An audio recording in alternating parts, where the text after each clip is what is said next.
Você tem tarefas importantes e sabe o que precisa ser feito, mas simplesmente não começa? E se começa você se distrai, deixa pra depois e acaba se sentindo culpada? Isso tem um nome e não se chama preguiça, se chama procrastinação. Hoje eu quero conversar com você sobre o que realmente está por trás da procrastinação e como você pode aos poucos ir saindo desse ciclo. Oi, gente, tudo bem com vocês? Eu sou a Sharon, se você ainda não me conhece, sou psicóloga e seja muito bem-vinda a mais um vídeo aqui no nosso canal. E que saudade que eu tava de vocês, passei esses dias sem gravar por motivos de saúde, mas agora já estou bem e nós vamos para um assunto que eu sei que interessa muito a vocês, que se chama procrastinação e como fazer para vencê-la. Procrastinar é adiar algo que você precisa fazer, mesmo sabendo que isso pode te prejudicar. E sabe o que é mais curioso? É que nós não procrastinamos porque nós somos irresponsáveis ou desorganizadas. A procrastinação muitas vezes é uma resposta emocional. É o seu cérebro tentando te proteger de algo que ele percebe e entende como desconfortável. E é exatamente por isso que eu falo que não é preguiça e faço questão de explicar aqui a diferença para você sobre o que é preguiça e procrastinação. Preguiça é geralmente uma falta de motivação, uma falta de energia para realizar uma determinada tarefa e sem que haja uma preocupação com as consequências de não realizar aquela tarefa. Já a procrastinação é o ato de adiar uma tarefa, mesmo sabendo que ela é importante e mesmo sabendo as consequências que isso pode te trazer caso você não realize. Uma pessoa preguiçosa pode simplesmente não realizar a tarefa e não se preocupar com isso, com as consequências que podem vir.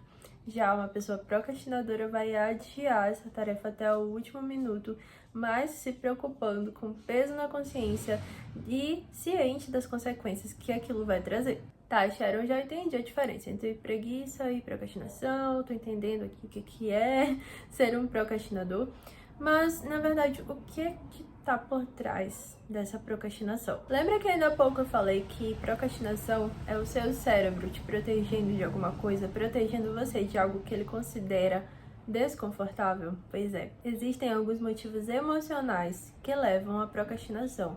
E esses motivos emocionais dependem muito de quem você é, da sua história, da vida que você leva, da sua rotina, da sua personalidade, porque cada um é diferente, cada pessoa é um universo completamente diferente. Mas eu vou te citar aqui alguns exemplos mais comuns que eu vejo na minha experiência como psicóloga. Número 1, medo de não ser bom o suficiente.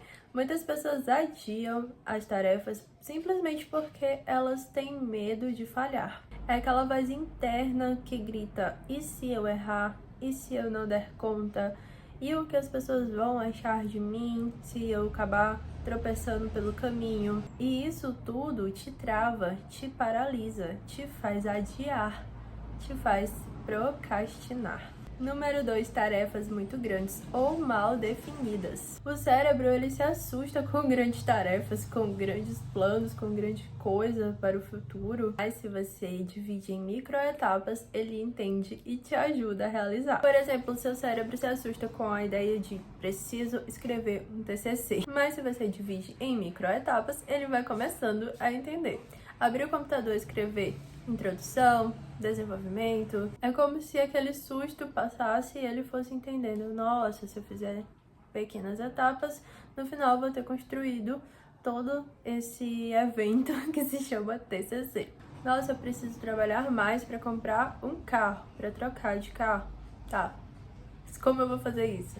A partir do momento que você escreve: nossa, quantas horas eu consigo trabalhar por dia, quanto eu tô ganhando, quanto desse dinheiro eu uso hoje, quanto desse dinheiro que sobra hoje. Se não sobra, o que eu posso fazer que vai me trazer uma renda extra para que eu possa começar a poupar? Então, o que eu preciso pesquisar? Separar o momento do dia para pesquisar vídeos sobre pessoas que fazem isso, que te ajudam com isso aqui na internet. Então, entende? Separar micro tarefas, separar isso em etapas vai te ajudar bastante a parar de procrastinar. Número 3, desgaste emocional e exaustão. Às vezes você simplesmente está cansada e você interpreta isso como preguiça. Mas é somente o seu corpo e a sua mente pedindo uma pausa. É sobre limite, é sobre respeitar e entender os seus limites, entendê-los para que você possa respeitá-los e não se punir se chamando de preguiçosa ou se sentindo culpada, sentindo que você poderia estar fazendo mais, sendo que naquele momento você não vai conseguir porque você está exausta. Por isso é tão importante você conhecer os seus limites, entender os seus limites, entender a sua vida hoje, que tempo que eu tenho hoje para descansar, porque minha mente está sobrecarregada, porque eu não tô dando esse alívio para minha mente, porque eu não tô priorizando a minha saúde emocional para que as outras áreas da minha vida, a área profissional, financeira, a parte da maternidade, de ser esposa ou de ser uma mulher empreendedora, por que que eu estou deixando isso travar a minha vida? Porque nessa parte eu não tô dando a atenção devida. Então é sobre se fazer essas perguntas, não para você se martirizar, não para você se torturar ainda mais, mas simplesmente para você entender e refletir o que tá te levando a viver dessa forma e o que você pode começar a fazer em pequenas etapas, para você não se assustar com isso e não virar mais uma coisa que você vai procrastinar. Identificar pequenos passos que você pode tomar para sair dessa situação. Bom, agora que você já entendeu o que causa, vamos entender o que você pode fazer para começar a vencer. Os caminhos para a mudança, eles são simples, porém, eles precisam ser feitos com constância. Você vai precisar manter a constância. Se perguntar, o que eu estou sentindo agora? Antes de julgar, observe. O que eu estou sentindo? Eu estou com medo? Eu estou ansiosa? Eu estou confusa? Porque identificar a emoção te traz clareza, tira um peso das suas costas e te leva ao entendimento. Para ficar mais claro, eu vou dar um exemplo. Vou dar um meu exemplo, que aconteceu aqui agora há pouco, quase que em tempo real. Eu precisava gravar o vídeo para cá, para o YouTube. E eu simplesmente percebi que eu estava procrastinando. Eu estava colocando várias coisas na frente, coisas que nem estavam na minha lista de tarefas para fazer, mas que eu lembrei disse que eu precisava fazer e fui fazendo várias coisas. E aí eu fui e identifiquei, opa, por que eu tô procrastinando a gravação do vídeo pro YouTube? E aí eu fui fazer o primeiro passo, identificar o que eu estava sentindo. Então eu sentei e fiz esse exame de consciência, essa reflexão.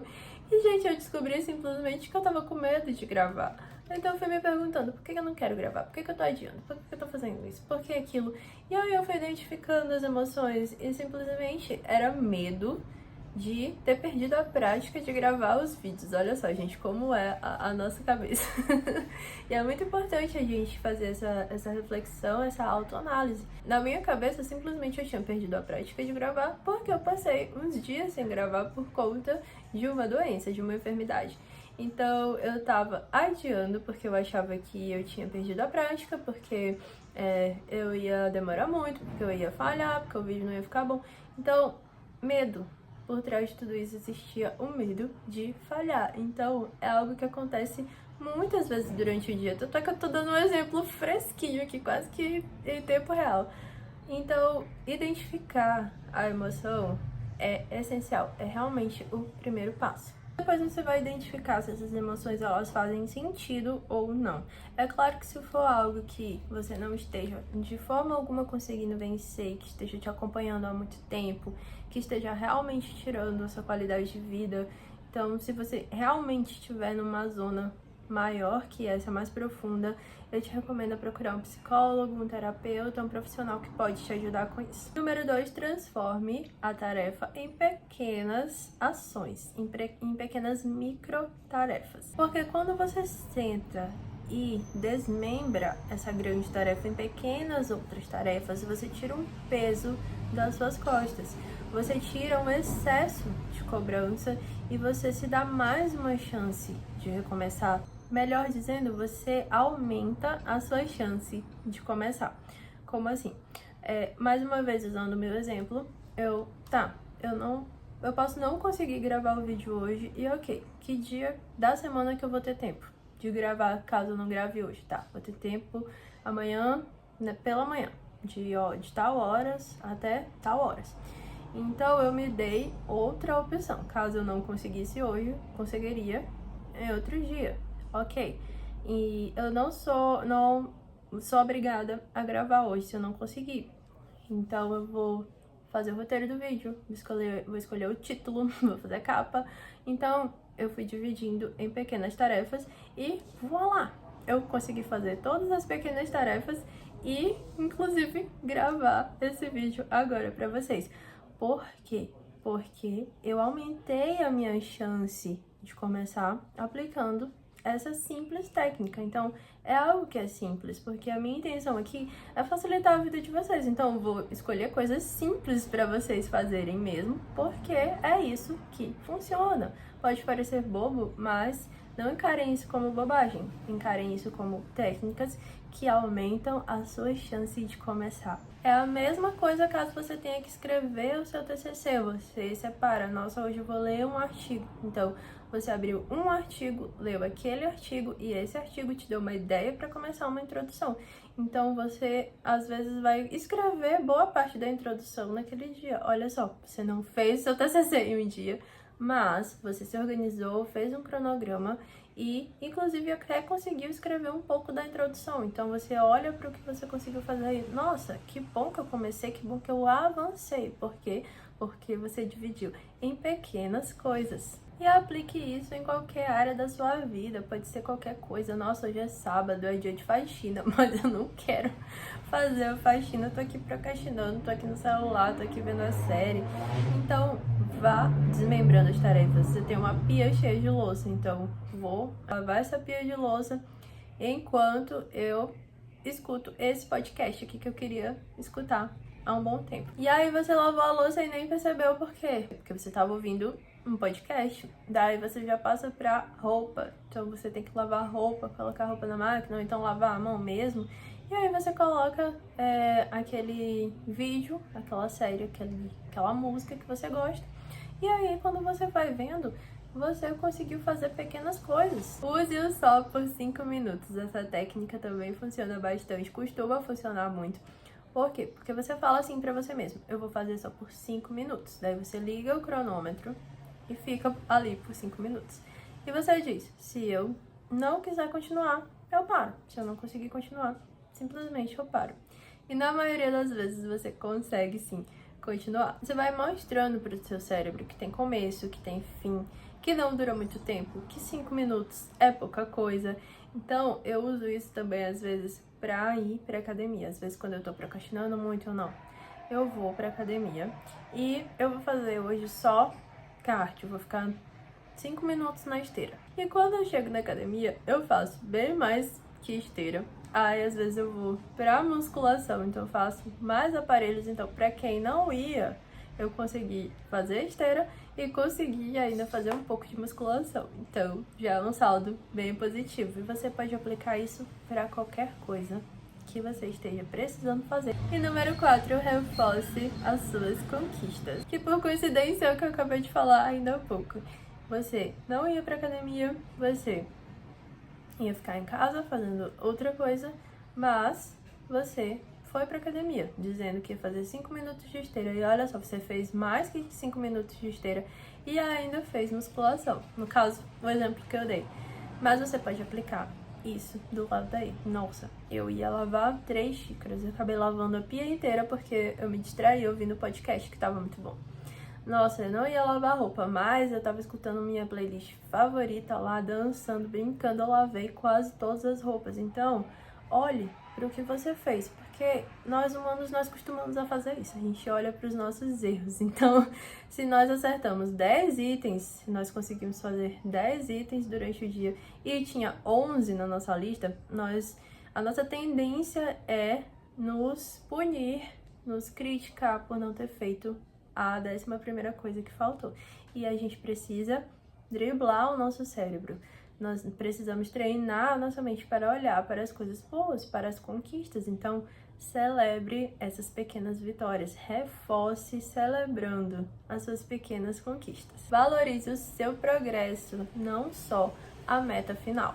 Procrastinar não é fracasso, é um pedido de ajuda da sua mente, para que você olhe para algo que está travado e seja gentil com você. Comece com pequenos passos e não faça julgamentos. Se lembre que dar o primeiro passo já é sim uma grande vitória. Me conta aqui embaixo nos comentários, vamos bater um papo sobre isso. O que você tá com dificuldade de destravar da sua vida nos dias de hoje? Eu espero muito que você tenha gostado desse vídeo e se fez sentido pra você, deixa seu like, se inscreve no canal, ativa as notificações para não perder nenhum vídeo e compartilha esse vídeo aqui com quem precisa ouvir essas coisas.